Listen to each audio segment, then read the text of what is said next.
अस्सलाम वालेकुम नाजरीन। इस एपिसोड के शुरुआत में हम देखते हैं काई के बले में उस्मान साहब नमाज अदा कर रहे होते हैं। नमाज के बाद हाथ उठाकर दुआ मांगते हैं, ए आसमानों और जमीन के मालिक, ए सबसे ज्यादा बुजुर्गी वाले मेरे परवरदिगार, रहम करने वालों में सबसे ज्यादा रहम करने वाले, ए मेरे परवरदिगार, तू मेरे माजी और हाल के तमाम गुनाहों को माफ फरमा, मुझे अंबिया के रास्ते से जुदा ना करना ए मेरे परवरदिगार, ए सबसे ज्यादा बुजुर्गी वाले मेरे परवरदिगार, हमें अपनी मदद से महरूम ना फरमा, अपने मकसद में उठाए जाने वाले हमारे कदम को साबित कदम फरमा, मेरी रियासत, मेरे लोगों और मेरे लश्कर को ताकत अता फरमा, मुझे और मेरी नस्ल को अपने मकसद और अपने रास्ते से जुदा ना कर मेरे परवरदिगार, दुश्मनों के मुकाबले में हमें हमेशा फतेहयाब फरमा। आमीन आमीन आमीन। दुआ के बाद उस्मान साहब जैसे ही उठते हैं, बुरहान उस्मान साहब के पास आता है और कहता है, ग्लाडियोस ने मुलाकात पर रजामंदी जाहिर कर दी है। यह सुनकर उस्मान साहब कहते हैं, अगर ऐसा है तो तैयारियां मुकम्मल करो। यह सुनते साथ ही बुरहान चला जाता है। बुरहान के जाने के बाद बाला खातून वहां पे आती हैं तो उस्मान साहब उनसे कहते हैं,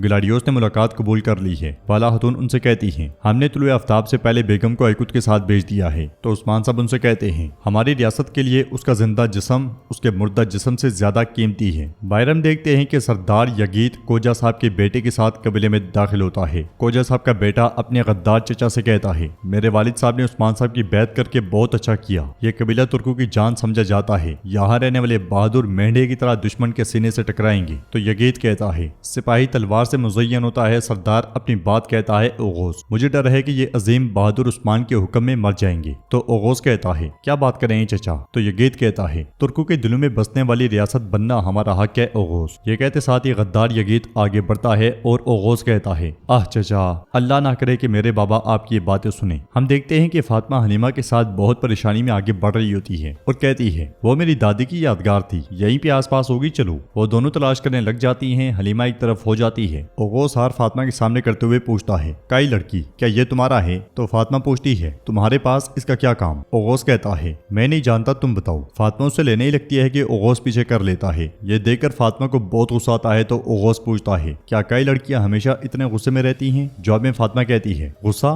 तुम होते कौन हो कि मैं तुम पर गुस्सा करूंगी। हाँ, मैंने कहा मुझे दे दो वरना। तो ओगोस हार देते हुए कहता है, वरना क्या। हलीमा उन दोनों को देख रही होती है और ओगोस कहता है, क्या मेरे एहसान का बदला ये बातें हैं लड़की। जवाबन फातिमा कहती है, एहसान, तुम्हारे साथ एहसान करने वाली तो मैं हूँ। तुम्हारे पागलपन के बावजूद मैं खुद को रोके हुए हूँ। मुझे तुम्हें तकलीफ देने पे मजबूर ना करो, चलो जाओ यहाँ से। ये सुनते साथ ही ओगोस चला जाता है। ओगोस के जाने के बाद हलीमा फातिमा के पास आती है और उससे कहती है, ये कौन है, क्या तुम इसे जानती हो। तो फातिमा कहती है, मुझे इसे जानने की जरूरत नहीं है। जिसने मुझसे इस तरह बात करने की हिम्मत की है, यह जरूर कोई दीवाना होगा, एक दीवाना जो अपना दिमाग खो बैठा है। जाते हुए ओगोस बार बार उसे देख रहा होता है और हलीमा फातिमा से कहती है, हो सकता है कि तुम्हें देखकर वो अपना दिमाग खो बैठा हो। फातिमा कुछ कहने ही लगती है तो हलीमा कहती है, मैं वही कह रही हूँ जो मैंने देखा। फातिमा गुस्से में फातिमा आगे बढ़ जाती है, जबकि ओगोस आगे बढ़ता हुआ वापस यगीत के पास पहुंचता है। कबीले का मंजर देखते हुए यगीत कहता है, लगता है कि उस्मान साहब दोबारा किसी चीज के पीछे हैं। ये कहते और सुनते साथ ही वो घोड़े से उतर जाते हैं। इसलिए में कोजा पे वहां पे आते हैं। ओगोस उनके हाथ का बोसा लेता है। कोजा भी उसे देखकर बहुत खुश होते हैं और यगीत कहता है, भाई जब आपने हमें बुलाया तो मेरा भतीजा फौरन आना चाहता था। ओगोस उनसे कहता है, तुर्क अपने वजूद के लिए जदोजहद कर रहे हैं मेरे हुजूर, मैं इस सख्त लड़ाई के दौरान आपके साथ शामिल होना चाहता था। तो कोजाबे कहते हैं, अच्छा किया मेरे बेटे, हमें इस मुश्किल जंग में हर आदमी की जरूरत है।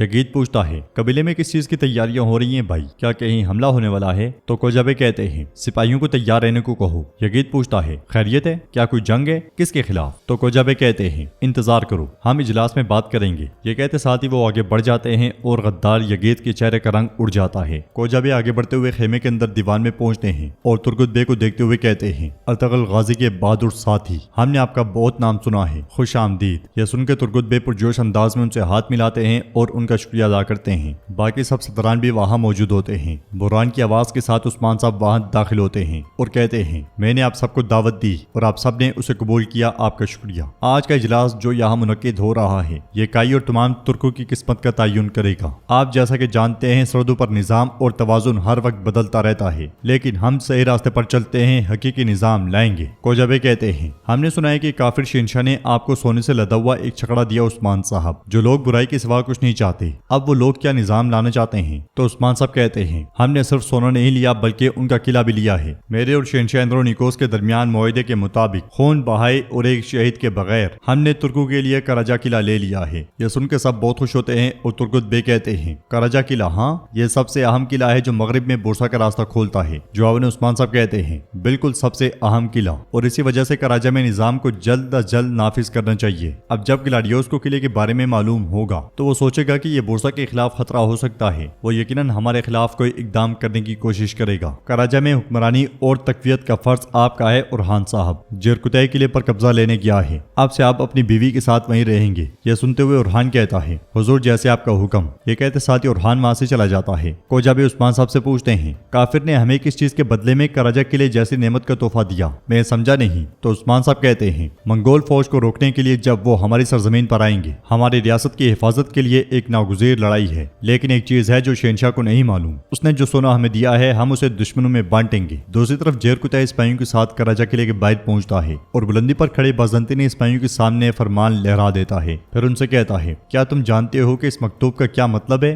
तुम ये नहीं जानते। फिर फरमान खोलते हुए कहता है मकतूब का मतलब है तुम किला हमारे हवाले कर दोगे गैर मशरूत तौर पर बगैर किसी मुजामत के। अगले मंजर में जरकुतई फरमान लहराते हुए किले के हिसार से आगे बढ़ रहा होता है और अपने सिपाहियों से कहता है इन बाज़ंतीनी सिपाहियों को रास्ता दिखाओ, रास्ता यकीनी बनाओ कि ये सब चले जाएं। सिपाही बाज़ंतीनी सिपाहियों को वहां से भेजने लग जाते हैं। साथ साथ किले से बाज़ंतीनी निशानियां उतारी जा रही होती हैं और जरकुतई कहता है यहाँ पे कई परचम लहरा दो, सारी दुनिया जान ले कि ये किला उस्मान साहब ने ले लिया है, तलवारों के बगैर लेकिन इल्म सियासत के साथ। दीवान में कोजा सरदार उस्मान साहब से कहते हैं शहनशाह ने जो सोना आपको दिया है उससे आप ग्लाडियोस को अपने इत्तेहादी बनाएंगे और उसे उलुगचार से अलग करेंगे और उसके बाद उन्हें उनके घोंसलों से निकालकर उनका सर कलम कर देंगे। हुजूर क्या ऐसा ही है? तो उस्मान साहब कहते हैं वो सोचेंगे कि हम गलती कर रहे हैं लेकिन सबसे बड़ी गलती वही करेंगे। तुर्गुत भी उस्मान साहब से पूछते हैं मंगोल फौज के बारे में क्या ख्याल है? वो चुपके चुपके मशरिक से मगरिब की जानिब पेशकदमी कर रहे हैं, हमारा हदफ क्या है? यह सुनते साथ ही उस्मान साहब तलवार के वार से नक्शा खोल देते हैं और कहते हैं हमें मिलने वाली मालूमात के मुताबिक मंगोल फौज इस मुकाम से गुजर कर हमारी सरहदों तक आएगी, लेकिन हम उन्हें उस रास्ते पर डालेंगे जो हम चाहते हैं। मुरान पूछता है ये कैसे मुमकिन होगा? तो उस्मान साहब कहते हैं फौज बगैर खाने की पेशकदमी कर सकती है लेकिन पानी के बगैर वो नहीं चल सकती। हम इस वजह से इस इलाके में पानी के तमाम कुओं को नाकाबिले इस्तेमाल बना देंगे और सिर्फ एक इलाका उनके लिए दस्तयाब छोड़ेंगे, तमजा इलाका।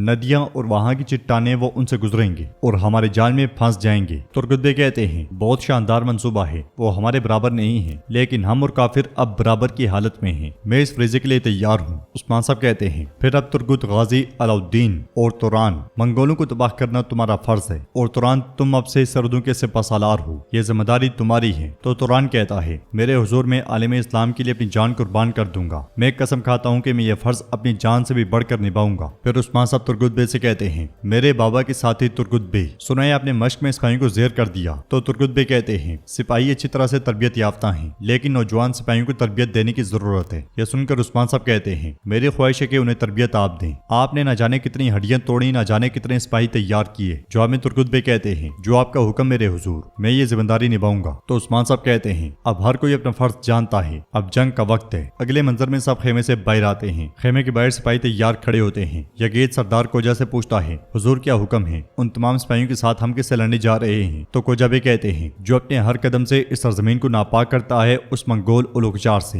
यह सुन के यगेद बहुत परेशान हो जाता है। कोजाबे मजीद कहते हैं हम उस कुत्ते की आने वाली फौज का मुकाबला सौदों पर करेंगे। ओगोस कहता है हम उन सबको शिकस्त देंगे बाबा अल्लाह के हुक्म से। यगेद परेशान होते हुए आगे बढ़ता है और कोजाबे अपने बेटे से कहते हैं तुम यहीं कबीले में रहोगे, हमें यहाँ भी सरदार और सिपाहियों की जरूरत है। यगीद आगे बढ़ते हुए कहता है उस्मान तो क्या वो उलुगचार को शिकस्त देगा? हाँ। अगले लम्हे उस्मान साहब खेमे से बाहर आते हैं और कहते हैं ऐ लोगो, मेरे सिपाहियों, तुम लोग जिन्होंने अल्लाह के नाम और कौम के मुस्तकबिल की खातिर कुर्बानियां दी, अब जंग का वक्त है। कुछ आए और हमें धोखा दिया, कुछ आए और दूर से मुसीबत लाई, लेकिन वो सब क्या करना चाहते थे? तुर्कों को मिटाना चाहते थे। मैं आपसे पूछता हूँ क्या हम ऐसा होने देंगे? तो कबीले के लोग कहते हैं हरगिज नहीं, हरगिज नहीं। उस्मान साहब कहते हैं बिल्कुल, जो हाथ तुर्कों के वजूद को मिटाने को बढ़ता है वो ऐसे लोगों के हाथ हैं जो गफलत में डूबे हुए हैं। ऐ पैगंबर सल्लल्लाहु अलैहि वसल्लम के मुजाहिदों, सिर्फ इसलिए सर न झुकाओ कि हमारे पास लोग कम हैं, हम उन्हें खुश होने का मौका नहीं देंगे जिनके पास ज्यादा फौज है। जो फौलाद के पहाड़ों को पिघला दे हमारा वो अज़म उन सबको शिकस्त देगा। फिर तलवार लहराते हुए कहते हैं ये उनके लिए महज एक हथियार है, लेकिन हमारे लिए ये एक बाई जैसी है। वो जिस मौत से डरते हैं वो हमारे लिए एक अजीम शादी जैसी खुशखबरी है। शहादत और गाजी बनना सिर्फ ہمارے نصیب میں ہے۔ جو ہمیں فتح یاب کرے گا وہ خون ہے جو ہم حق کے نام پر بہائیں گے۔ اللہ اکبر۔ یہ سنتے ساتھ ہی پورا قبیلہ اللہ اکبر اللہ اکبر اللہ اکبر اللہ اکبر کی صداؤں سے گونج اٹھتا ہے۔ غدار یزید بھی اللہ اکبر کے نعرے لگا رہا ہوتا ہے۔ پھر قرآن پاک کی تلاوت کی جاتی ہے جس کا ترجمہ یہ ہے: اے نبی صلی اللہ علیہ وسلم، بے شک ہم نے آپ کے لیے روشن فتح فرما دی تاکہ اللہ آپ کے سبب سے گناہ بخشے، آپ کے اگلوں کے اور آپ کے پچھلوں کے،